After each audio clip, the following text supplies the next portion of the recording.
دوسرے کے پاس مال کی بڑھوتی ہمیں خوش نہیں کرتی. تو قناعت، یا رسول اللہ صلی اللہ علیہ وسلم میں دنیا کا امیر ترین آدمی بننا چاہتا ہوں. آپ نے فرمایا قناعت اختیار کر، اللہ تجھ کو وقت کا سب سے بڑا غنی بنا دے گا. قناعت یہ بہت بڑی دولت ہے، جو ہے بس میں خوش ہوں اس کے اوپر، کسی کو نہ دیکھو. قیامت کے دن وہ صف سب سے چھوٹی ہوگی جس میں صابرین اور شاکرین ہوں گے. وہ صف سب سے چھوٹی ہوگی جس میں صابرین اور شاکرین ہوں گے.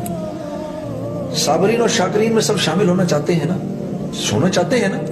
تو اس کا طریقہ کیا ہے کہ دین کی لائن میں ہمیشہ اپنے سے اوپر والے کو دیکھو اور دنیا کی لائن میں ہمیشہ اپنے سے نیچے والے کو دیکھو.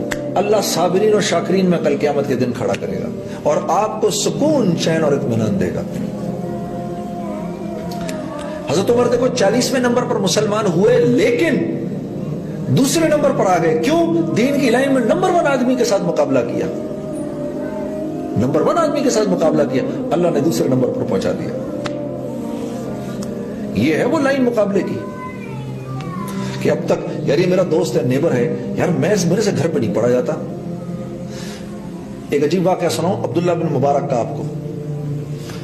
عبداللہ بن مبارک کا انتقال ہوا تو ایک دوست نے خواب میں دیکھا، پوچھا حضرت کیا معاملہ ہوا؟ کہا اللہ نے وہ انعام و اکرام دیا کہ بتا نہیں سکتا، لیکن عجیب معاملہ یہ ہے کہ یہ جو میرے سامنے لوہار رہتا ہے اس کا درجہ مجھ سے بھی اوپر ہے. یہ لوہار، اس کا درجہ مجھ سے بھی اوپر ہے. تو کہا جی اچھا. تو جن بزرگ نے حضرت عبداللہ بن مبارک کو خواب میں دیکھا وہ اگلے دن اس لوہار کے گھر پہ پہنچ گئے.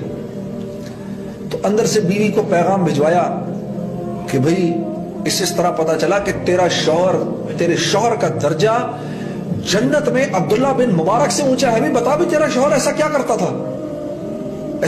تھا بھئی تیرا شوہر؟ کہ جی کچھ بھی نہیں، ایسا تو کچھ بھی نہیں کرتا تھا. ہاں 2 عادتیں تھیں اس کے اندر. ایک یہ کہ جب نماز کا وقت آتا تھا اور یہ جب ایسے مار رہا ہوتا تھا اپنا ہتھوڑے کو، تو جب اگر ہتھوڑا یہاں ہوتا تھا اور اللہ اکبر کی آواز آتی تھی تو ہتھوڑے کو نیچے نہیں لاتا تھا، ادھر سے ہی چھوڑ دیتا تھا، سیدھا مسجد چلا جاتا تھا. اور دوسرے رات کو جب تھک ہار کے بستر پر لیٹتا تھا تو عبداللہ بن مبارک کے گھر کو بڑی حسرت سے دیکھتا تھا اور مجھ سے کہتا تھا دیکھ نیک لوکیے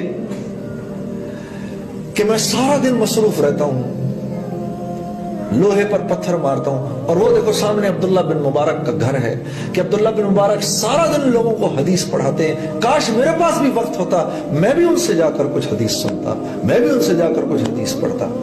ان بزرگ نے کہا واہ واہ واہ واہ، واقعی یہ دو جو اب یہ لوہار عبداللہ بن مبارک سے آگے بڑھ نہیں سکا. دل میں خواہش تھی کہ میں بھی یہ نیکی کا کام کر سکوں. اللہ کے ہاں یہ اتنی قبول ہوئی کہ عبداللہ بن مبارک سے اونچا مقام اللہ نے دے دیا اس کو. ہاں یہ ہے لائن زور لگانے کی. یہ دنیا کی لائن نہیں. اس کے پاس 4 ہے تو میرے پاس 4 کیوں نہیں ہے؟ اس کے پاس اتنا بڑا گھر ہے تو میرے پاس اتنا بڑا گھر کیوں نہیں ہے؟ ہاں یہ چیز تو آپ کو ختم کر دے گی، یہ چیز ہمیں بانٹ دے گی. یہ 2-2 3-3 4-4 پاکستان ڈے کیوں منائے جاتے ہیں؟ صرف اسی وجہ سے.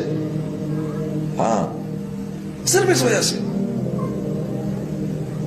اس نے ایسے کیوں کرے، اس نے میں نے یوں کیوں نہیں کیا، اس نے میں نے یہ کیوں نہیں کیا.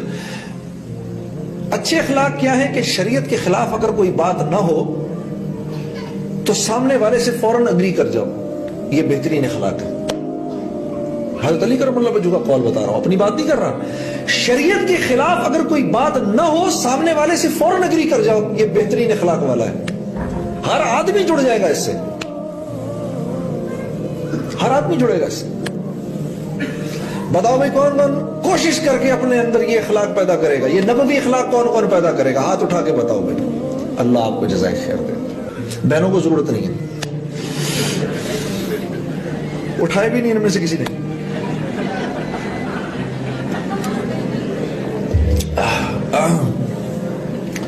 ہم کیوں جوڑیں؟ یہ انسان بنے، ہم تو ویسے پہلے سے ٹھیک ہیں.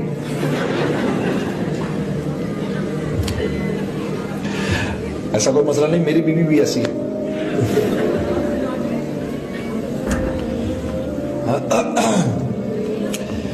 شوہر کی زندگی میں دین آ گیا تو ابھی دین گھر کے باہر ہے. بیوی کی زندگی میں دین آ گیا, اب دین گھر کے اندر داخل ہو گیا. ہاں, عورت کے دل کو اللہ نے مرد کے دل سے 10 گنا زیادہ نرم بنایا ہے. وہ اللہ کی بات کو 10 گنا زیادہ تیزی سے لیتی ہے مرد سے. گھر کے اندر دین آ گیا, اب اولاد کی زندگی میں دین آئے گا. اس لیے اتنا ضروری ہے کہ آپ لوگ اللہ کے راستے میں نکل کے دین سیکھیں. ایسے زندگی نہ گزارنا میرے عزیز دوستو. میرا بڑا دل دکھتا ہے قسم سے دیکھ کر, میرا بڑا دل دکھتا ہے, میرا بڑا دل کرتا ہے میں آپ لوگوں کو بتاؤں, دیکھو یار اللہ نے دنیا تم لوگوں کو کتنی دے دی ہے, اب تو تم لوگ تھوڑا سا وقت نکالو. ہاں بھائی, پہلے تو یہ تھا کہ میرے پاس ہے ہی کچھ نہیں, چلو اب تو ہے, اب تو اللہ نے اتنا دے دیا ہے, ایک مقام دے دیا ہے, گاڑی دے دی ہے, بنگلہ دے دیا ہے, پیسہ دے دیا ہے. آپ لوگوں کے کینیڈین پاسپورٹ تو بیکار ہیں بھائی. میرا دل کرتا ہے تم سب سے کینیڈین پاسپورٹ لے کے پاکستانیوں کو بانٹ دو, تو نکلتے ہی نہیں تم میں سے اللہ کے راستے میں. ادھر ہمیں ویزے نہیں دیتے. چنگا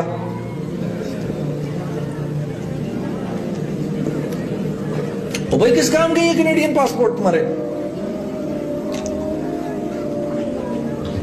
ہاں آپ تو ایسے ہو رہنے والا ٹورنٹو کا, خبر بنے چلی میں کہیں. قیامت کے دن اللہ پوچھے بھائی تو ٹورنٹو کا رہنے والا ہے, یہاں چلی میں کیا کر رہا ہے؟ یا اللہ تیرے دین کا جھنڈا لے کر نکلا تھا, نکلتے نکلتے وہی موت آ گئی, لوگوں نے ادھر ہی دفنا دیا. کیا خوش قسمتی ہے. اندازہ ہے آپ لوگوں کو کتنی بڑی خوش قسمتی ہے. صحابہ کے ساتھ اٹھیں گے, یہ صحابہ کے ساتھ ہوا. رہنے والے مکے کے, مدینے کے, کسی کی قبر قسطنطنیہ میں ہے, تو کسی کی دمشق کے اندر ہے, تو کسی کی ہیرا کے اندر ہے, تو کسی کی استنبول میں ہے, کسی کی سکندریہ میں ہے, کسی کی کوفے کے اندر ہے. اور کس وجہ سے کوئی دنیا کمانے تھوڑی گئے تھے, پھر دین کے لیے. آپ لوگ ایک نیت کر لیں, سب میری بہنیں بھی اور میرے بھائی بھی, سب نیت کر لو, یا اللہ اس جگہ پر ہم مال کمانے نہیں آئے, ہم تیرے دین کو ساری کی ساری دنیا میں پھیلانے کے لیے آئے ہیں. یہ نیت کر لیں آپ, رزق اللہ آپ کو ویسے ہی دے گا انشاءاللہ. رزق ویسے ہی ملے گا. رزق تو اگر پوری کوشش کر لو نہ ملے پھر بھی ملے گا. میں اس کا جیتا جاگتا ثبوت ہوں. مجھے آج کے دن کے اندر میں 5 کھانے کھا چکا ہوں, 5 کھانے میں کھا چکا ہوں. میں نہیں کھانا چاہتا, مجھے کھانا پڑتا ہے. رزق تو کہیں نہیں جائے گا. رزق ایسے پیچھا کرتا ہے جیسے موت کرتی ہے. رزق کہیں نہیں جائے گا. ایک بچہ ماں سے ناراض ہو گیا شدید, ماں نے کہا کھانا کھا لے, کہا نہیں جی نہیں, کھانا نہیں کھاؤں گا, گھر چھوڑ کے جا رہا ہوں. ماں نے کہا یہ 4 روٹیاں رکھ لے اپنے پاس. روٹیاں لے گیا, لے جا کے نیچے رکھی, درخت پر جا کے چڑھ کے بیٹھ گیا. وہ ادھر سے کوئی ڈاکوؤں کا گروہ گزر رہا تھا, ان کو بھوک لگی ہوئی تھی, ان کو وہ روٹیوں کی خوشبو آئی, آ کے دیکھا تو نیچے روٹیاں پڑی ہیں. کھانے لگے تو ایک نے کہا رک جا, پتہ نہیں اس میں زہر نہ ملا ہو, دیکھیے کس کی ہیں. ادھر ادھر آگے پیچھے تھا, وہ دیکھا اوپر لڑکا ایک چڑھا بیٹھا ہے. اس نے کہا یہ اسی کے, اتارا اس کو نیچے. ایک گیا اوپر, اس نے کہا چل نیچے اتر, اس کو نیچے لے کر آئے. یہ روٹیاں تیری ہیں؟ کہا جی میری ہیں. یہاں کیوں پڑی ہیں؟ کہا ماں نے بنائی تھی. اچھا, اچھی سٹوری دی. پیٹ ٹکائی, کھا پہلے اس کو. دوسری لگائی, کھا اس کو پہلے, پھر ہم کھائیں گے. پوری روٹی کھلائی اس کو. تو رزق نے کہیں نہیں جانا, یہ تو مل کے رہے گا. یہ جانا اس نے کہیں نہیں ملے گی تو ہدایت کی دولت نہیں ملے گی میرے دوستوں, اگر اس کے لیے کوشش نہ ہوئی. کریں گے انشاءاللہ. اچھا جی, کون سی سناؤں آپ کو نعت بتائیے. اچھا چلو اس کے بعد دعا کر لیں گے, ٹھیک ہے.